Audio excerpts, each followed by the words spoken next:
As a cooking teacher, let's continue to talk about insider cooking equipment tips, because I have studied this, literally studied it for years, because I just want to have the right things, and things that they don't always work. So what you're going to learn, and it's okay, you're going to buy equipment that just doesn't seem right, and you're going to have to try something new. That's just the way it just goes with the territory. So let's look at the rest of these tools. A ladle's good to have, but you could dip a coffee cup into the stock pot. If you ever see any of these silicone forks anywhere, they are very handy. And this is just a Wok Turner, and definitely a couple of whisks. And let me just mention something, that if something is, you're using it all the time and it's always in the dishwasher, think about buying multiples of that item and having those handy in the kitchen rather than other items that you never touch. And once I started doing that, cooking became a lot more enjoyable. So I have several whisks in the drawer. I never thought I would use this, but it's a guacamole press. I use it all the time for mashing guacamole, or for mashing avocados for guacamole. So any of these small presses can be really good. A small potato masher, and a zester, of course. And then I wanted to, and then what is this? Well, this is the oldest thing in my kitchen.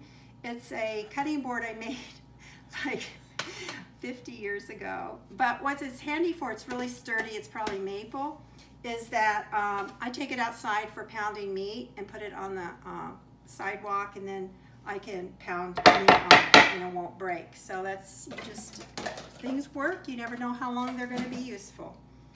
So I promised you some secret weapons. Let's jump into those. I only actually recently did this, and it's just one of the most useful things I've done. And what this is it's really just for big spoons. And the one thing you're always going to run out of in the kitchen is those bigger spoons, medium spoons. Your spoon drawer will be empty while you're cooking. So find some spoons you like, or go to a thrift store, it doesn't matter, and buy several. And that's exactly what I did. And where do they go? They're right here, and they're very handy. So I can just reach in all the time, and I'm constantly in there when I'm cooking. And here's another secret weapon. These small demitasse spoons, they are, one of the most important things for cooking and having it turn out is tasting it at some point and saying, does it need more or less of this? What is, so a tasting spoon, again, buy a few of these, and I put them in a little pitcher, have them right here at the stove, use them all the time. And here is another secret weapon. So I like, when I'm planning my meals for the week, and I bring things home from the store for that week, if you buy yourself a little container of some sort and keep it handy on the counter and put what you're going to cook with, I think it's inspirational to, then you can just go grab them out as you're going to start that recipe in the next day or 3 days later. And my last secret weapon is utensil holders.